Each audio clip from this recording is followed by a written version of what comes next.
Boa tarde a todos. Boa tarde. Boa tarde, Excelência. Boa tarde mais uma vez a todos. Meu nome é Ayrton Vieira, sou juiz instrutor do gabinete do ministro Alexandre de Moraes. É uma satisfação tê-los nesta audiência que estamos a começar na data de hoje. Igualmente, Excelência. Eu agradeço, é uma satisfação vê-lo, doutor César Roberto Bittencourt, desde já. Um prazer. Agora, nominalmente, uma boa tarde Boa tarde, senhor. Prazer. A satisfação é minha, muito obrigado. Doutora Lígia Cireno Teobaldo, procuradora da República, muito boa tarde. Boa tarde, doutor. Satisfação conhecê-la, tudo de bom. Igualmente, doutor. Agradecido. Tenente Coronel Mauro César Barbosa Cídio, muito boa tarde ao senhor. Boa tarde, Excelência. Ótimo. Bem, a presente audiência destina-se a esclarecer determinada situação, há pouco surgida, em função de uns áudios veiculados pela revista Veja, online, que, segundo esses áudios, eles fazem referência a um termo de colaboração premiada anteriormente assinado pelo tenente-coronel Mauro Cid. Então, nós precisaríamos esclarecer o contexto que envolveu essa situação. Inicialmente, eu tenho algumas perguntas para fazer. Na sequência, eu dou a palavra para eventuais perguntas por parte da doutora Lígia Cireno Teobaldo, da Procuradoria-Geral da República, e, em seguida, passo a palavra ao doutor César Roberto Bittencourt para, igualmente, as perguntas que entender pertinentes, cabíveis, em nome da defesa do tenente-coronel Mauro Cid. Qualquer dúvida, fiquem à vontade e interrompam-me sem problemas. Obrigado. Podemos começar, então, não é? Sim. Tá. Bom, tenente-coronel Mauro Cid, consta que o senhor participou de uma audiência no Supremo Tribunal Federal no dia 6 de setembro de 2023, presidida pelo então juiz auxiliar Marco Vargas, do gabinete do ministro Alexandre de Moraes, que é o relator. Na ocasião, o senhor confirmou a presença dos requisitos previstos no artigo 4º, parágrafo 7º, da Lei 12.850 de 2013. O senhor tem presente, o senhor recorda-se desta audiência, senhor Mauro Cid? Sim, senhor. O senhor se recorda das circunstâncias da realização, onde ela foi realizada, das pessoas que participaram da referida audiência? Sim, senhor. Inclusive, creio que foi nessa mesma sala aqui, né? Na ocasião, o senhor estava acompanhado dos seus defensores? Sim, senhor. O senhor consegue nominá-los? Estava o doutor César, a doutora Vânia, e eu não me recordo se o doutor Jair estava presente ou não, mas com certeza o doutor César e a doutora Vânia estavam presentes comigo. O senhor sempre esteve acompanhado dos seus defensores nas oitivas realizadas pela autoridade policial? Sempre, nunca fui desacompanhado. Pelo menos por um advogado ou, via de regra, por mais de um? Na maioria das vezes, por mais de um. Sempre, portanto, acompanhado, Isso, na sempre. maioria das vezes, de mais de um advogado. Isso, sim, senhor. Às vezes até 3. Já teve situação que o doutor Jair estava acompanhando também. Porque eu tenho como advogados do senhor o doutor César Roberto Bittencourt, o doutor Jair Alves Pereira e a doutora Vânia Barbosa Adorno Bittencourt. Confere? Isso. Sim, senhor. Muitas vezes os 3 estavam acompanhando as audiências. Perfeitamente. Voltando à audiência realizada nas dependências do Supremo Tribunal Federal, como o senhor disse, nesta mesma sala, nessa mesma sala onde o senhor agora se encontra. O senhor recorda-se das perguntas feitas pelo então juiz auxiliar. Eu questiono ao senhor se o senhor confirma, se o senhor reafirma a voluntariedade da manifestação de vontade que o senhor, naquela ocasião, naquela audiência, exteriorizou. Confirmo e reafirmo, e a vontade continua sendo a mesma. Naquela audiência, presidida pelo então juiz auxiliar Marco Vargas, tudo o que foi perguntado para o senhor, especialmente quanto aos termos da colaboração premiada, da delação premiada, enfim, como assim se entender melhor, ficou claro, e o senhor reafirma agora que o senhor realizou aqueles termos de forma espontânea, de forma voluntária. De forma espontânea, de forma espontânea e voluntária. Ciente do que seria feita a colaboração. E reafirmo não havendo pressão de nada do Polícia Federal nem do Judiciário. Foi uma decisão pessoal minha. E que eu continuo com a mesma decisão pessoal. Acerca da espontaneidade, da voluntariedade, do que o senhor disse na ocasião, previamente o senhor chegou a conversar com seus advogados? Positivo, sim, senhor. Em algum momento, o senhor foi, de alguma forma, coagido por qualquer pessoa ou por qualquer instituição a firmar o acordo de colaboração de que estamos a falar? Não, senhor. A decisão de colaborar foi minha, da minha família, de livre e espontânea vontade. E, obviamente, conversando com o advogado que me orientou. O senhor tem ciência dos termos da mencionada colaboração premiada, inclusive das cláusulas relacionadas às suas obrigações assumidas por ocasião da celebração de que falamos? Sim, senhor.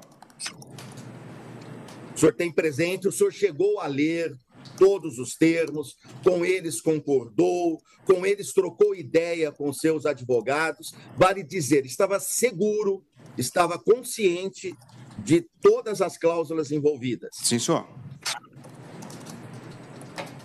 E com elas concordou, anuiu. Sim, senhor. Bem, podemos, quanto a esse aspecto, quanto ao aspecto daquela audiência, quanto aos termos colocados na colaboração premiada, podemos deixar claro, de uma vez por todas, que tudo o que foi dito pelo senhor foi de forma espontânea, foi de forma voluntária, sem qualquer espécie de coação por parte de pessoas ou de instituições. Sim, senhor. Livre, espontânea vontade, decisão minha, da família, orientada pelo meu advogado, sem nenhuma pressão de nenhum órgão ou instituição. Bom, dito isso, recentemente veio a público divulgação por parte de uma revista, Veja Online, né, de determinados áudios, especificamente na data de ontem, 21 de março de 2024. O senhor soube desses fatos? O senhor tomou conhecimento? Sim, senhor. Tomei conhecimento pela imprensa na hora da publicação da revista. Dessa divulgação desses áudios, o senhor teve ciência única e exclusivamente a partir do momento em que a revista mencionada divulgou-os. Sim, senhor. O áudio ou a conversa que foi gravada, não sei me dizer muito bem, ela foi de forma de caráter privado, de maneira informal, um desabafo feito de maneira privada e particular.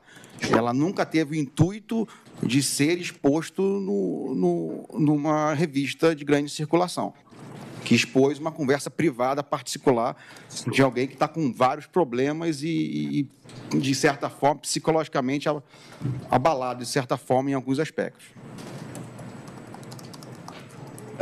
O senhor chegou a ouvir todos os áudios que foram divulgados pela imprensa no caso, pela revista que primeiro os divulgou? Sim, senhor. Ouviu todos aqueles que foram divulgados? Sim, senhor. O senhor os reconhece? Ou seja, a voz era do senhor, o senhor reconhece ter tido aquela conversa, ter mantido aquele diálogo com alguém? Sim, senhor. Aquelas mensagens, aquelas falas, foram efetivamente ditas, proferidas pelo senhor? Elas foram ditas em sentido de desabafo numa conversa privada com um amigo. Ou com um familiar que a gente ainda não conseguiu levantar direito isso aí. Com quem o senhor conversou? Quem era o interlocutor dessas mensagens que acabaram divulgadas pela revista online? Com quem o senhor conversava, conversa essa que deu origem a esses áudios? Só passar um contexto para o senhor. À vontade. Eu tô bem recluso, né? A minha vida está sendo praticamente em casa. Eu não tenho vida social, não estou trabalhando. E com quem eu me comunico são um círculo de amigos muito próximos e familiares próximos. E, efetivamente, para quem eu falei, quem eu conversei, eu não me lembro. Até porque, como era uma conversa privada, particular, de um desabafo, de um momento psicológico ruim, né, foi alguém próximo da família. Ou de um amigo muito próximo. Então, a gente ainda não conseguiu identificar quem foi essa pessoa, né, que eu conversei, e porque esse meu núcleo próximo, dificilmente alguém teria a intenção de me prejudicar vazando notícias para a imprensa. E também meu núcleo próximo não tem contato com a imprensa, como eu também não tenho. Né, eu não falo com a imprensa. Então, a gente está tentando ali dentro da família identificar ali quem possivelmente recebeu ou falou comigo ou passou para alguém, se é que eu gravei um áudio, passou para um terceiro, para um quarto, e aí isso foi meio cadeia de WhatsApp e acabou batendo na mão do repórter. Pelo que o senhor escutou, pelo que o senhor ouviu desses áudios, a conversa teria ocorrido pessoal, ou seja, pessoalmente, ou por intermédio de telefone, celular ou fixo? Possivelmente por telefone, porque eu recebo pouca gente lá em casa. Então, possivelmente foi por telefone. Acaso por telefone, poderia ter sido fixo ou, via de regra, celular? Não, via de regra, celular. Muito provavelmente celular. O senhor disse que o círculo de pessoas do seu contato social, o círculo de seus amigos, enfim, é um círculo pequeno, é um círculo reservado. O senhor poderia, por gentileza, nominar essas pessoas desse círculo? Tem meu irmão, tem meu cunhado, tem amigos próximos, assim, umas 10 pessoas ali próximas, mas de difícil dizer quem poderia ter sido, né? E nem quando eu conversei isso. Mas tem meu irmão, tem pessoal que está comigo do quartel, né, meus amigos militares, mais longa data, alguém ali da parte de equitação também, pode ter sido naquela linha, mas num ciclo muito, muito próximo de pessoas. De uma certa forma, o senhor já respondeu a pergunta que eu vou fazer agora, né? De toda sorte, assim mesmo eu tomo a liberdade de fazê-la. O senhor tem ideia da data, de que dia, ou mais ou menos há quanto tempo essa conversa teria sido mantida? Eu não sei, talvez, assim, talvez depois do indiciamento, eu não sei, porque é tudo clima de estresse, porque, se o senhor me permitir, antes, Esteja à vontade, esteja à vontade. Explicar para o senhor o que está acontecendo, né? Dentro desse contexto todo, eu, a família, a gente tem sofrido uma exposição midiática muito pesada. Isso, obviamente, prejudica a carreira, prejudica a amizade, prejudica tudo. Então, a gente está num momento, psicologicamente, a família toda muito abalada, né? Problemas familiares, problemas financeiros, E agora, esse mês, principalmente, uma situação que pesa muito para mim é a situação da minha promoção, né? Então, vem de uma família militar, 4 gerações no Exército, e não que o Exército tenha dito isso, mas os indícios todos mostram que eu não vou ser promovido agora, final do mês. Até grande parte do conhecimento disso vem pela imprensa. E aí a família vive, então isso para mim é coisa muito angustiante. Então, como eu não trabalho, estou em casa quase o dia todo, se eu saio, a imprensa está atrás de mim. Né? Hoje, por exemplo, tinha um repórter na frente da minha casa tirando foto da minha família, minha esposa entrando, minha esposa saindo. Então, a gente vive num ambiente muito pesado, está muito carregado para a minha família psicologicamente tudo isso. Né? E tanto que, né, isso é coisa particular, mas a gente não dorme antes da meia-noite, quando sai a última notícia, e 5h30 da manhã já está acordado para ver qual a próxima notícia. Tudo bem, por mais que todo mundo diga, não vê imprensa, mas não dá. 5h30, 5h da manhã já acorda desesperado, achando que vai ter alguma coisa minha. Né? Isso já vem de anos. Né? E esse mês de março, principalmente, por causa da promoção, digamos assim, que eu estou, é um termo que eu não gosto de usar muito, mas mais sensível, mais, né, com as coisas.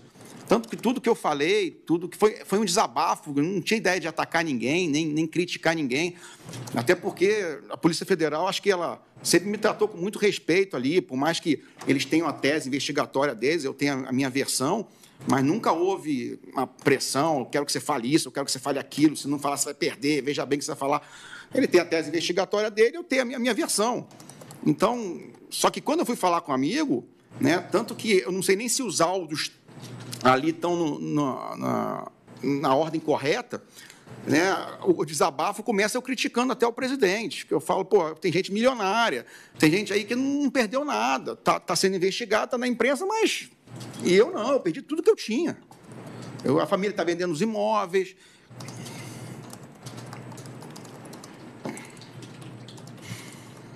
Eu não tenho minha carreira mais, coisas que são pesadas para a gente. E como eu não tenho nem para onde sair, eu não posso sair, a imprensa está atrás, O senhor... E nem mais direito a conversar eu tenho, porque se eu desabafo com um amigo, se eu grito com um amigo, no outro dia está na imprensa. Então, é mais ou menos... Tá. Tem um copo d'água? Não, tá bom. Tu aceita um copo d'água como foi oferecido para o senhor? Acalme-se e continuamos com calma. Pode relaxar. Relaxa um pouquinho.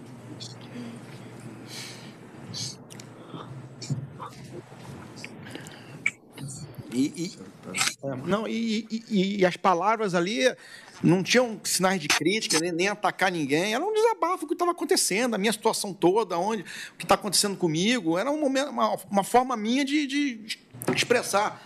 Tanto que tem palavrão ali, e quem me conhece sabe que eu não falo palavrão.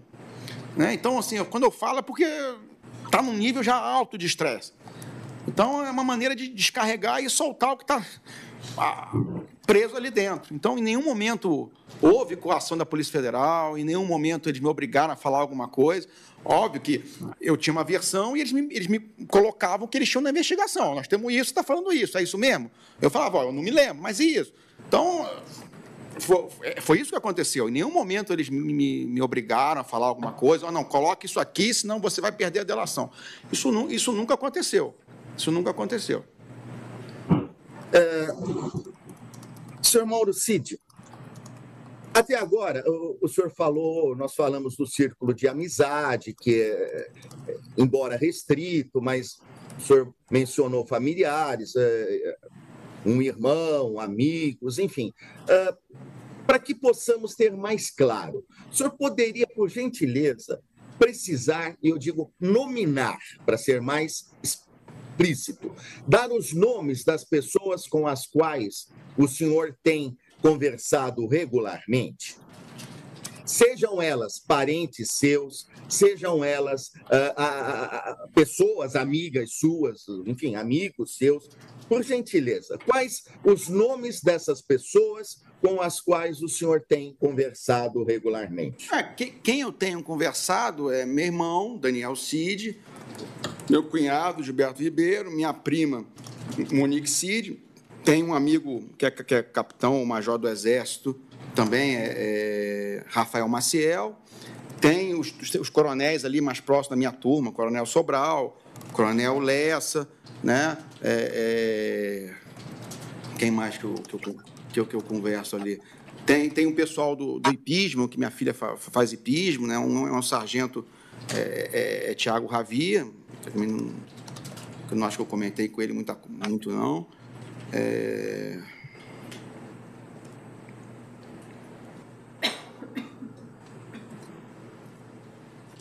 Quem mais que podia ter falado essa porcaria? O senhor mencionou nomes de familiares, o senhor mencionou nomes de amigos seus, especialmente da área do Exército, da qual o senhor é originário. Mas de outras áreas, por exemplo, o senhor chegou a conversar com pessoas de outras áreas? Para que eu seja mais expresso, pessoas que trabalharam com o senhor no passado, pessoas vinculadas à área política ou à área social da sua amizade, mas não necessariamente vinculadas ao Exército? Não. No caso positivo, os nomes, por favor. Não. Eu não tenho contato com nenhum político, eu não tenho contato com ninguém do judiciário, né? As pessoas, porque assim, eu sempre fui militar, eu nunca fui político, eu entrei nessa função de ajudante de ordem por escolha do comandante do Exército. Então, toda a amizade que eu fiz, ou que eu criei, os relacionamentos durante os 4 anos da presidência, eu não mantenho mais nenhuma. Então, eu não comento com ninguém, eu não falo com ninguém, até as pessoas se afastaram, de certa forma, de mim também.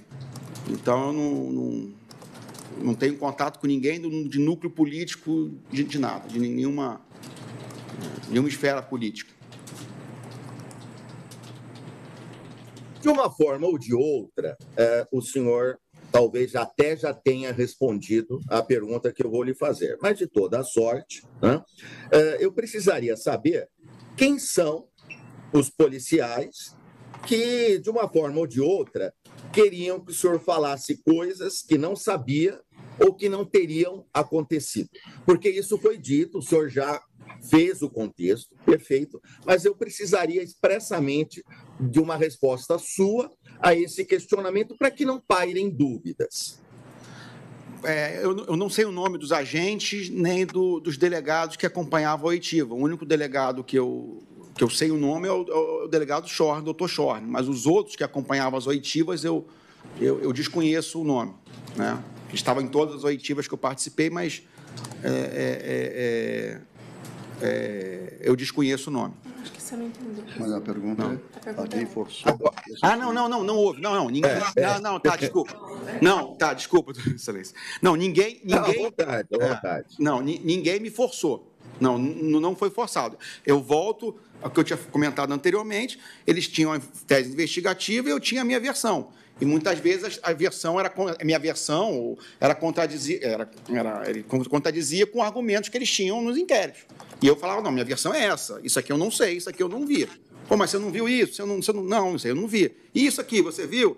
Então, mas nunca houve nenhum tipo de coação ou eu quero que você fale isso e não isso.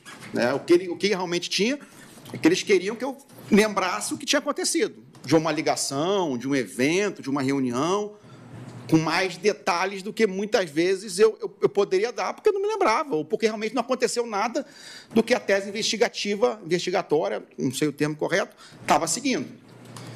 Permite, Excelência, só uma contribuição.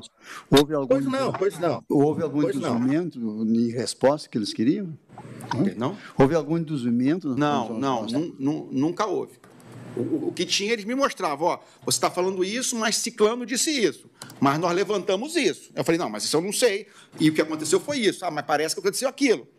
Então, digamos que foi uma conversa interrogatória, uma investigação interrogatória que ele queria se aprofundar no máximo possível que ele podia, né? Ou eu não sabia, ou eu não lembrava, ou então minha versão era diferente do que ele tinha imposto ali no coisa, né?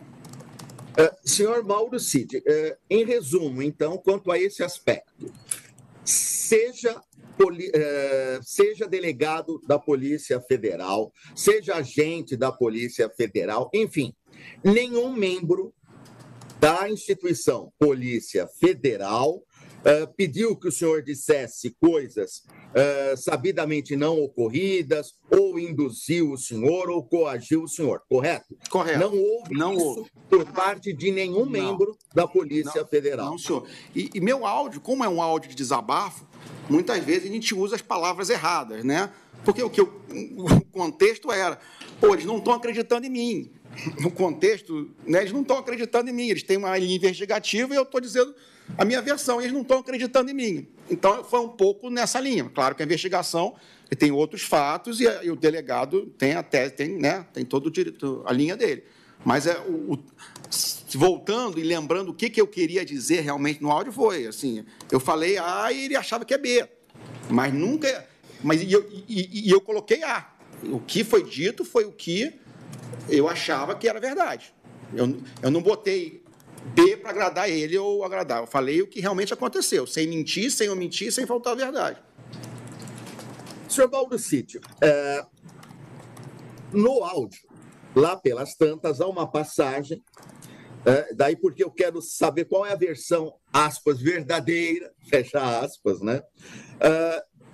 De a qual fato o senhor se refere quando, no áudio, consta que o senhor teria contado, o senhor fala isso, pelo menos, que o senhor contou alguma coisa aos policiais e eles não teriam acreditado. Que coisas eram essas que o senhor contou aos policiais e que eles não acreditaram? E qual seria o fato verdadeiro, afinal de contas? Assim, por exemplo, não vou lembrar tudo, mas, por exemplo, ele disse que teve uma reunião que aconteceu na casa de fulano de tal. Aí ele queria saber o motivo da reunião. Falei, não, o motivo da reunião era encontro de amigos, né? O fulano de tal estava na cidade e quis cumprimentar o general. Aí, não, mas não pode ser só isso. Mas peraí, não é possível que um general... Então, eles tinham outra linha argumentativa, né, do que eles estavam investigando, e a linha que eu estava trazendo, da minha versão dos fatos, era outra, né? Então, em alguns momentos lá aconteceu isso, porque ele achava... E até porque, não, mas isso é estranho, como é que alguém vai reunir segunda-feira à tarde para fazer isso? Então, aí eu explicava, não, a gente reunia à tarde por causa disso. Então, volto a dizer, sempre, até na cordialidade, né? Sempre foram, né? Eles estavam trazendo os fatos do que eles estavam investigando na versão deles. Eu não lembro se teve outro detalhe. Não, está correto. Perfeito. Senhor Mauro Cid, ainda quanto a uma determinada específica passagem nesses áudios divulgados ontem, o que o senhor quis dizer, qual foi a intenção de, aspas, narrativa pronta? Eles tinham uma narrativa pronta, fecha aspas. O que era? Porque já tinham... Desculpa que eu não conheço os termos. Já tinha uma linha de investigação. Tanto que até o próprio delegado falou, nós te ouvimos por último para você poder tentar fechar o nosso quebra-cabeça. Então, quando eu falei narrativa pronta, ele já tinha uma tese já construída. E eu entrei ou para corroborar ou para... Foi ouvido por último agora. Não, por último agora. Então, agora, estou falando desse depoimento de dia 11 de março, se eu não estou enganado. O outro depoimento, não. O outro depoimento eu falei primeiro, que foi o que deu início à colaboração. Mas nesse último depoimento, todos foram ouvidos, né? Todo mundo foi ouvido, todo mundo que foi preso, fizeram busca e apreensão. E, por último, ele me ouviu. Então, quando eu falei que já tinha uma narrativa pronta, é que ele já tinha a tese toda dele montada, né? E aí eu ia encaixando ali para complementar e fechar os buracos, em que mais que eu poderia colaborar dentro daquela linha de investigação, né? Senhor Mauro Cid, ainda quanto a uma das passagens do questionado áudio. Com as aspas, sentença pronta, fecha aspas, que o senhor afirma que o ministro relator tinha. Lá pelas tantas, o senhor afirma, no áudio, pelo menos, assim está, que o ministro relator, ministro Alexandre de Moraes, tinha uma sentença pronta. Que todo mundo, também o senhor coloca, entre aspas, quem é esse todo mundo? E que denuncia e prende todo mundo. Denuncia quem? Prende todo mundo quem? Essa é a explicação que eu peço que o senhor forneça, por gentileza. Doutor, essa eu acho que é um termo que todo mundo usa quando não tem o que falar. Porque o cara está desabafando, está nervoso, está irritado, quer chutar a porta e acaba falando besteira e genérico, todo mundo. E, né, acaba saindo coisas que não era para ter saído. Tanto que é todo mundo, é tudo, né? É sempre, nunca, né? Então acaba saindo palavras que às vezes é o que se refere à palavra quando a pessoa está desabafando, está reclamando da vida, está desgostoso, né? Que era exatamente o meu sentimento, que é um sentimento que já vem há um tempo já, né? Então, por causa da situação que eu estou vivendo. Então, foi mais, como eu falei, eu volto, foi mais um desabafo, uma maneira de falar, pô, estou me dando mal, tá tudo ruim para mim.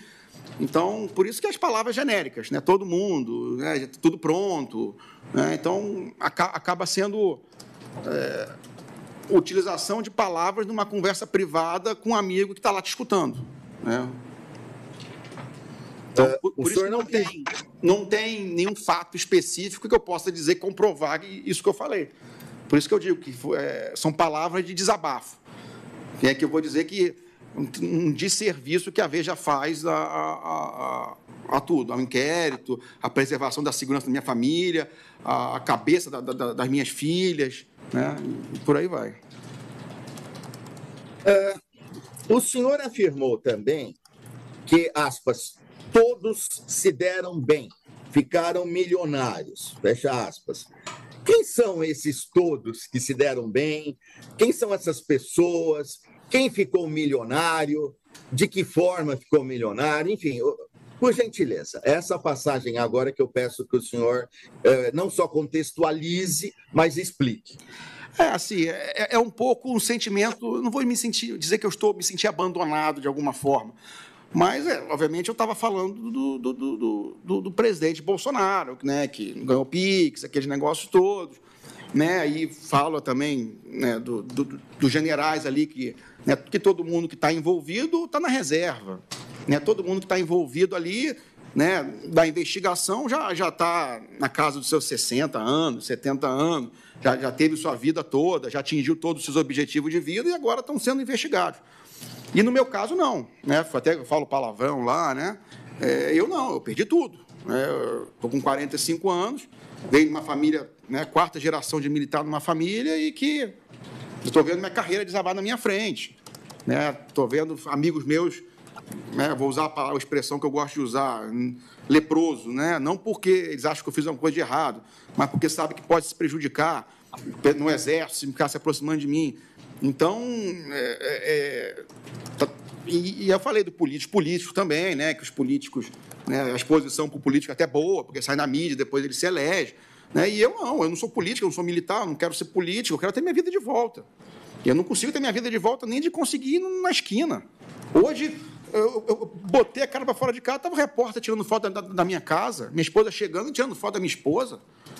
Então, assim, eu acho que isso tudo transcende até mesmo a investigação.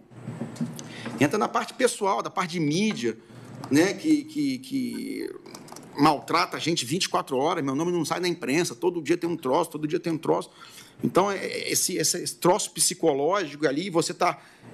eu estou enclausurado, eu não estou saindo, né, não estou indo para lugar nenhum, porque onde eu vou a imprensa está querendo ir atrás. Então, você fica agoniado, você fica abafado, eu não estou trabalhando, eu não tenho, né, para quem explodir, digamos assim, né? Inclusive, engordei mais de 10 quilos, né? Vou ter que voltar a correr. Então, é isso, foi um grande desabafo disso, que vem desde... E esse áudio, esse lado especificamente, né, eu falo do outro lado, né, eu falo de pessoas que, teoricamente, tinham que estar me apoiando, me dando sustentação, digamos assim, mas que não, de alguma forma, mas sem criticar ninguém. De novo, nem atacar ninguém. Um desabafo para um amigo, né? Ao fim e ao cabo, ao menos de minha parte, tá? Antes que eu abra a oportunidade para a Procuradoria-Geral da República para a sua defesa. Em resumo, completamente rígidos, espontâneos, voluntários, verídicos, os termos que o senhor fez constar na sua colaboração premiada, na sua delação premiada, enfim, que o senhor reitera agora. Reitero agora, sempre de forma voluntária e espontânea, né, de livre decisão minha, da minha família, nunca omitindo nada, contando a minha versão dos fatos, e isso em todos os depoimentos que eu participei. Desde o dia da minha prisão, quando eu fui preso, eu entreguei meu telefone, eu desbloqueei o telefone, eu entreguei todas as minhas senhas, eu nunca coloquei nenhum empecilho à investigação. Quando o delegado chegou lá, eu desbloqueei meu telefone, escrevi a senha no papel, está aqui a senha do meu celular. Então, eu sempre fui extremamente colaborativo em todas os meus depoimentos, antes da colaboração e durante a colaboração, toda vez que eu fui chamado, eu fui extremamente, e fui de forma voluntária, né, nunca fui obrigado, sempre com meus advogados, sempre com meu livre-arbítrio e decisão minha e da minha família. Agora, definitivamente, caminhando para o encerramento. Tá? Eu tinha feito umas anotações aqui e, de uma forma ou de outra, repito, nada obstante, o senhor já tenha respondido algumas, mas para que eu fique com a minha consciência tranquila e o senhor também tenha toda a oportunidade de, enfim, de falar o que bem entender. Voltando um pouquinho ainda na questão do áudio, o senhor disse também que a cama está toda armada, né? Que os bagrinhos estão pegando 17 anos. Os mais altos vão pegar quanto? Quem são esses mais altos? Eu preciso saber, eu pergunto para o senhor, né? E a quem o senhor se referia? Enfim, contextualizando...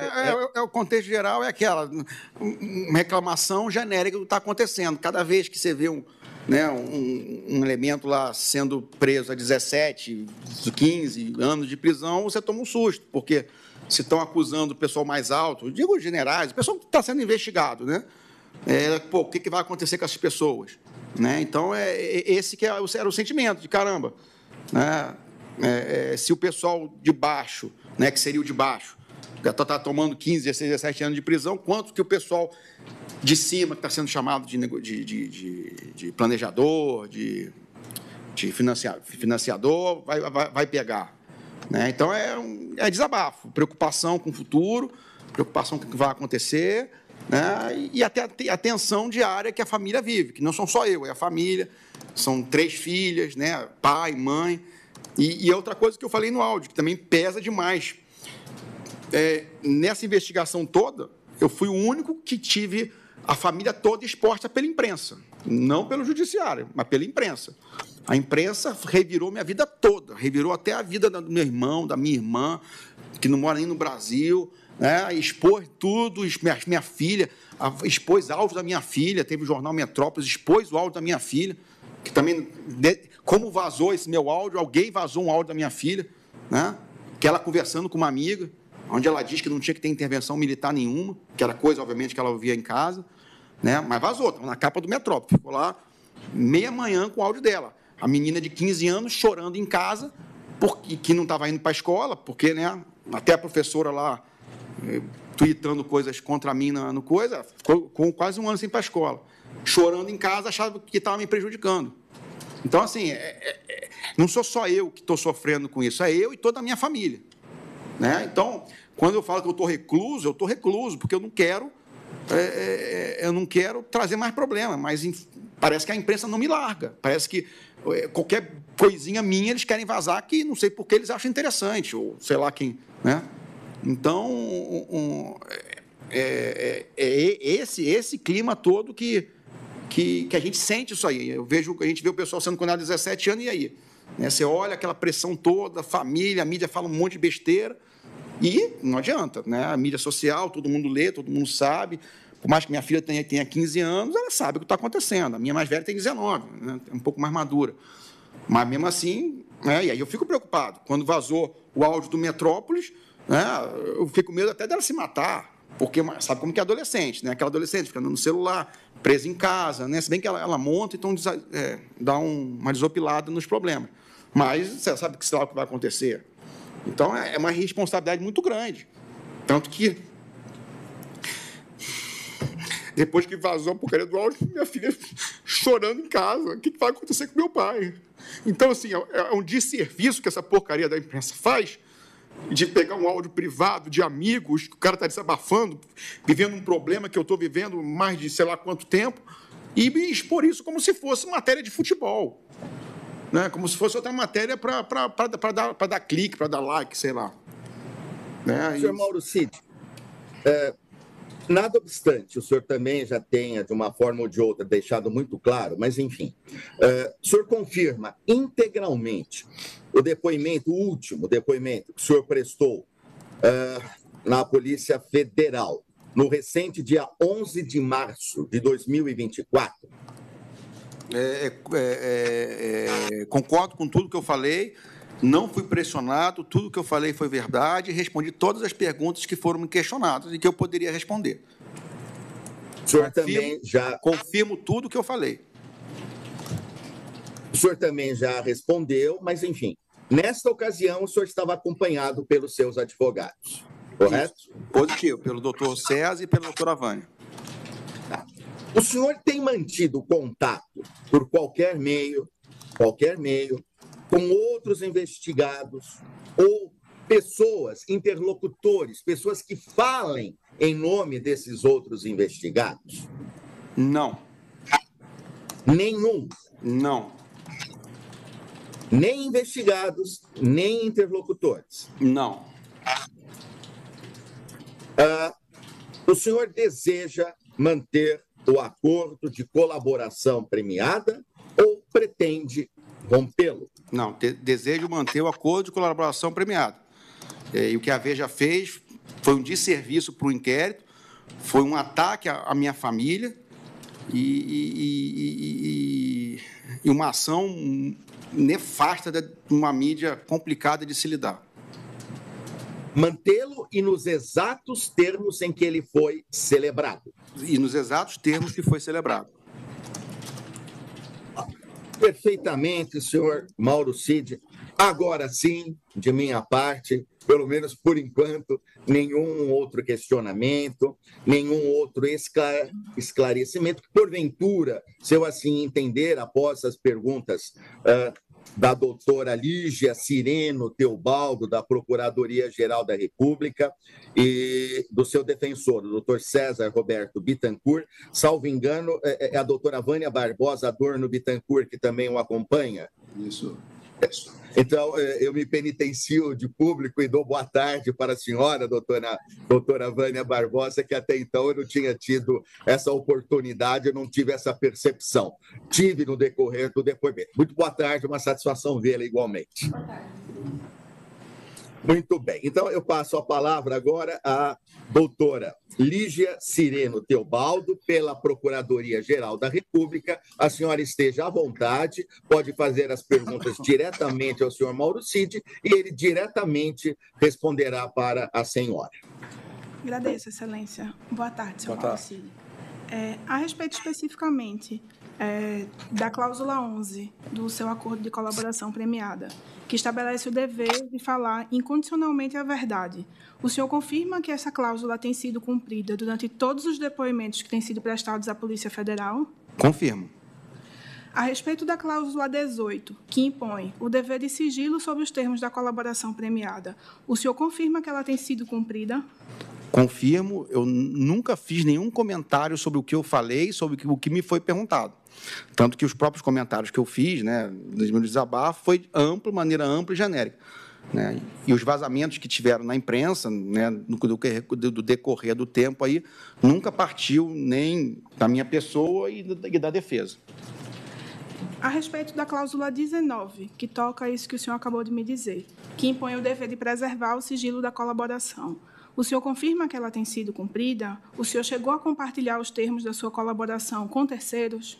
Não, nós nunca, até porque sempre que a gente saía de qualquer colaboração, de qualquer depoimento, nós não levávamos nada, nem papel, nem gravação, nem áudio, nem vídeo, nem nada, nem termos de colaboração.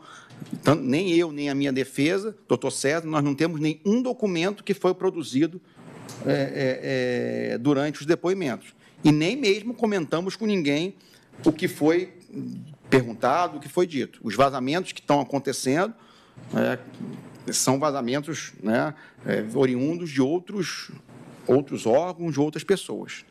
A respeito especificamente da cláusula 21, que estabelece que o acordo poderá ser rescindido se o colaborador descumprir qualquer cláusula a que se tenha obrigado, o senhor chegou a descumprir, de alguma forma, os termos da sua colaboração premiada? Não descumpri nem os termos da colaboração, nem mesmo os termos impostos pelo ministro Alexandre de Moraes, né? Os horários de reclusão em casa, de final de semana, locais que eu posso ir, né? Inclusive, né, é fácil checar isso aí, eu quase não saio de casa. Raríssimas vezes eu saio de casa. Estou satisfeita, Excelência. Obrigada. Obrigado eu, doutora Lígia Cireno Teobaldo, se manifestou em nome da Procuradoria-Geral da República. Passo a palavra agora aos doutores Vânia Barbosa Adorno Bittencourt e César Roberto Bittencourt. Estejam à vontade, da mesma forma, por gentileza, podem perguntar diretamente ao senhor Mauro César Barbosa Cid e ele diretamente responderá para os senhores. Obrigado, Excelência. Vou cumprimentar os funcionários, cumprimentar a doutora procuradora, né, pela elegância do tratamento, o nosso constituinte, Coronel Cid. E queria, Excelência, aproveitar a oportunidade, não vou fazer pergunta para o Cid, para cumprimentar Vossa Excelência pela condução elegante, respeitosa, talentosa, criteriosa, que o senhor manteve nesse momento tão difícil para o nosso constituinte. Para nós é uma honra, um prazer estar perante Vossa Excelência, perante os funcionários, a procuradora, né, e estaremos sempre à disposição. E a nossa defesa será feita nos autos no momento oportuno. Agradecemos demais o tratamento, assim, digamos, VIP de Vossa Excelência. Obrigado, Excelência. Eu agradeço, doutor César Bittencourt, as suas palavras. Esteja certo que as recebo com extrema alegria, com extrema satisfação, mas as debito única e exclusivamente à alhanesa que precede o senhor, que precede a sua fama, a sua educação, a sua cordialidade, enfim, a sua pessoa. São esses os fatos que levam e que com certeza levaram o senhor a proferir essas palavras. Eu que agradeço, porque se conseguimos chegar a um bom termo, foi graças à colaboração dos senhores. Estejam certos disso, né? Todos participaram de uma forma muito educada, muito gentil, muito elegante. E eu agradeço em nome próprio e em nome de todos a colaboração dos senhores que estiveram presentes e agradeço também, na oportunidade, os funcionários do Supremo Tribunal Federal que estão a propiciar a condução desta audiência. Que, diante do que foi colocado pela doutora Lígia Cireno Teobaldo e pelos doutores Vânia Barbosa Adorno Bittencourt e César Roberto Bittencourt, tendo sido respondidas as perguntas formuladas pelo tenente-coronel, o senhor Mauro César Barbosa Cid, nada havendo para ser pedido, eu dou por encerrada formalmente esta presente audiência. Eu vou, na sequência, deixar claro um termo de audiência. Pediria que os senhores pudessem lê-lo, pudessem, eventualmente, fazer uma outra alteração, que assim for necessária, possamos assiná-lo eu apenas vou circunstanciar em voz alta o termo de audiência para fins de constatação. Então, aos 22 dias de março de 2024, às 13 horas, na sala de audiência do Supremo Tribunal Federal, sob a presidência do magistrado instrutor do gabinete do ministro Alexandre de Moraes, compareceram, após cumpridas as formalidades legais e apregoadas às partes, o senhor Mauro César Barbosa Cid. Estou lendo em resumo, né? Não estou lendo o CPF, a nacionalidade, etc. Representado pelos advogados César Roberto Bittencourt, Jair Alves Pereira. No caso, o senhor Jair Alves Pereira não esteve presente, eu estou já a retirar. Está online, tá? Mas apenas pessoalmente, né? O doutor César Roberto Bittencourt e a doutora Vânia Barbosa Adorno Bittencourt, bem como a procuradora da República, a doutora Lígia Cireno Teobaldo. Eu circunstanciei qual a finalidade da presente audiência, fiz as perguntas, eu faço constar as perguntas que foram feitas, né, para o senhor Mauro César Barbosa Cid, constando também que, após as perguntas formuladas pelo juiz instrutor, foi aberta a palavra e dada a oportunidade para que a doutora Lígia Cireno Teobaldo, em nome da Procuradoria-Geral da República, pudesse fazer, como de fato fez, as perguntas que entendeu necessárias e pertinentes.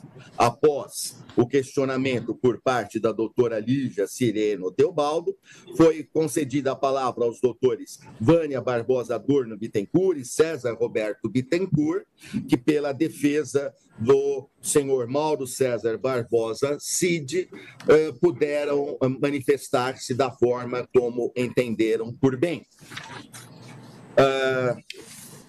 Feitas as perguntas, respondidas todas, por parte tanto do magistrado instrutor, por parte da Procuradoria-Geral da República, por parte da defesa, nada tendo para ser decidido nesta audiência, eu dei por encerrada e determinei a lavratura do presente termo de audiência.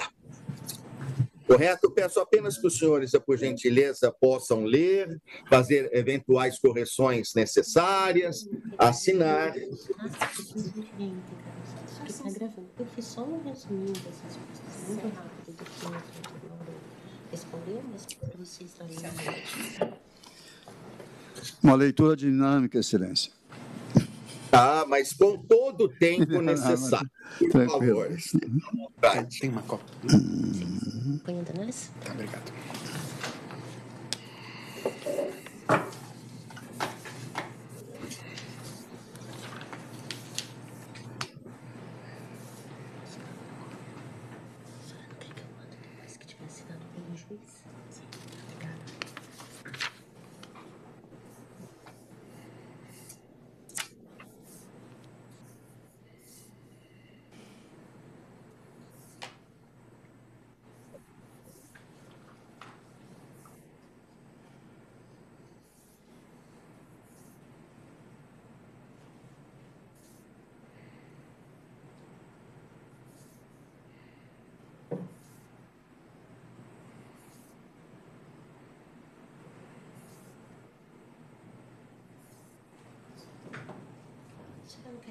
Depois que tiver assinado pelo juiz, manda no WhatsApp. Eu tenho uma memória do doutor César que mandou mensagem ontem. Será que é mesmo? Pode. Pode?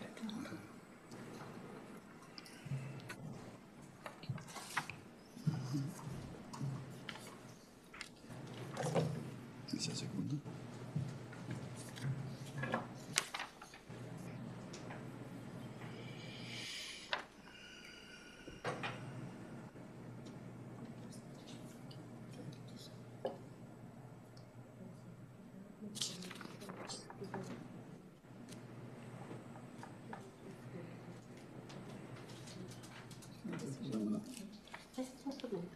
fazer a transcrição tudo da audiência mesmo.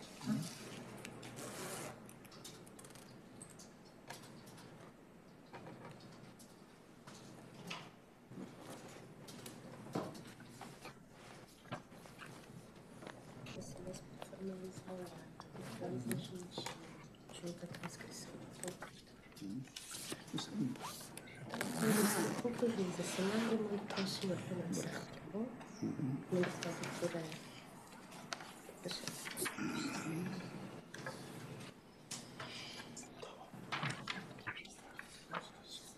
eu pegar uma caneta para o senhor assinar.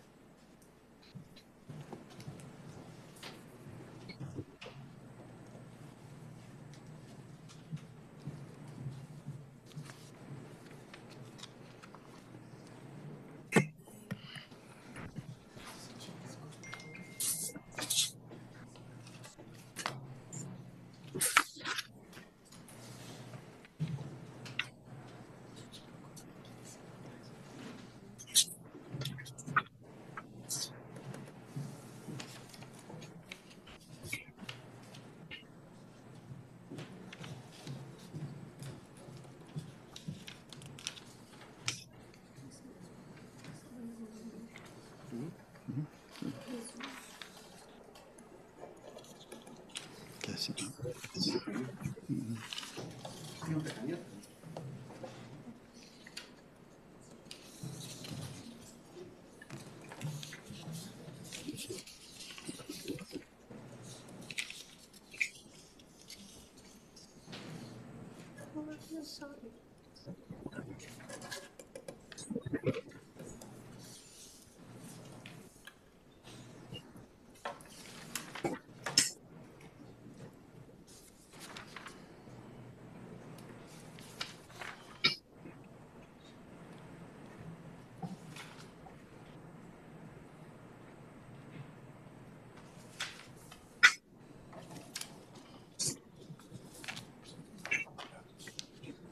Ayrton Vieira.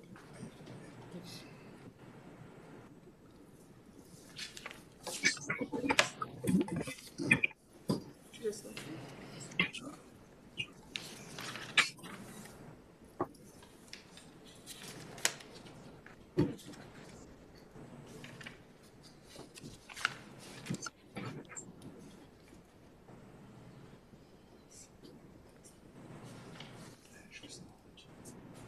Precisa fazer um PTJ, certo? Um juiz assim. Ah,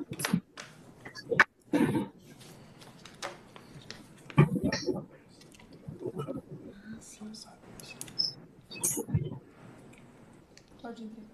Hã? Pode vir. Eu acho que porque esse daqui ele não tem como trazer. Eu consigo, manda para o senhor. Tá, obrigado.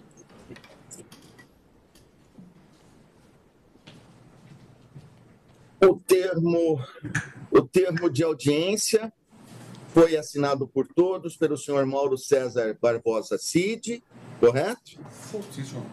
Foi assinado também pelos doutores Vânia Barbosa Adorno Bittencourt e César Roberto Bittencourt. Foi assinado também pela doutora Lígia Sireno Teobaldo, pela Procuradoria-Geral da República. Todos assinaram?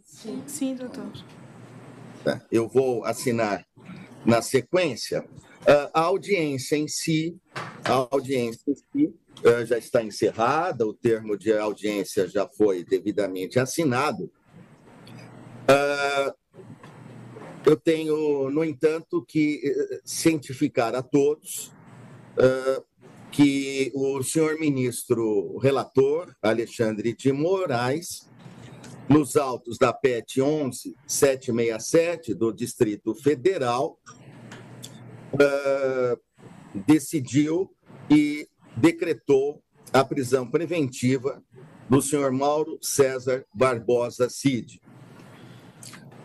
Eu tenho em mãos a decisão assinada pelo senhor ministro relator, o ministro Alexandre de Moraes.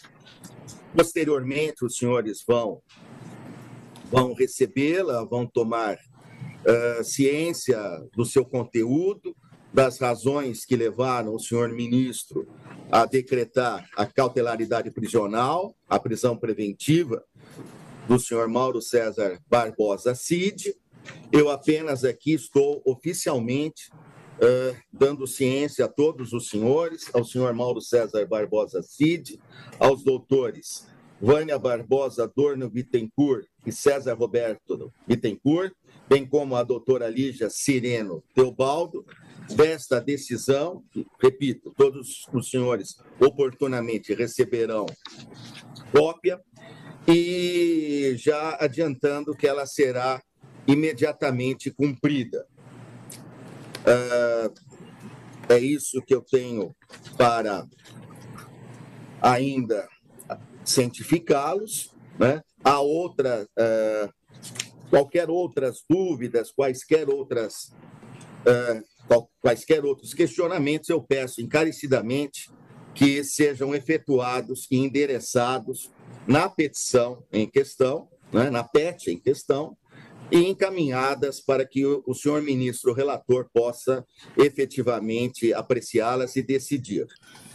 Haja vista que a minha delegação, a minha competência, portanto, encerra-se no presente momento. Eu agradeço. O número da PET, excelência, por gentileza. Eu tenho 11767. Eu tenho aqui 11767. 767 do Distrito Federal. Tá. Eu tenho como esse número. Né? Obrigado. De toda a sorte, imagine, doutor César Roberto Bittencourt, de toda a sorte, repito, quaisquer dúvidas, quaisquer requerimentos, eu peço que sejam devidamente encaminhados ao senhor ministro relator, para que, efetivamente, por óbvio, ele possa apreciar. Exato. E a minha delegação encerra-se nesse momento, aqui para essa finalidade. Eu fico muito agradecido, agradeço especialmente a compreensão dos senhores, a atenção. Oxalá sempre fosse assim. Desejo que os senhores tenham uma boa tarde, um bom fim de semana a todos, os senhores advogados, a senhora procuradora da República, o senhor Mauro Cid igualmente, enfim, familiares e a todos os funcionários do Supremo Tribunal Federal. Uma boa tarde a todos, sigam em paz e até uma outra oportunidade. Muito obrigado. Obrigado, excelência. Até a próxima. Vamos tomar as nossas providências, porque o trabalho só está começando. Muito obrigado.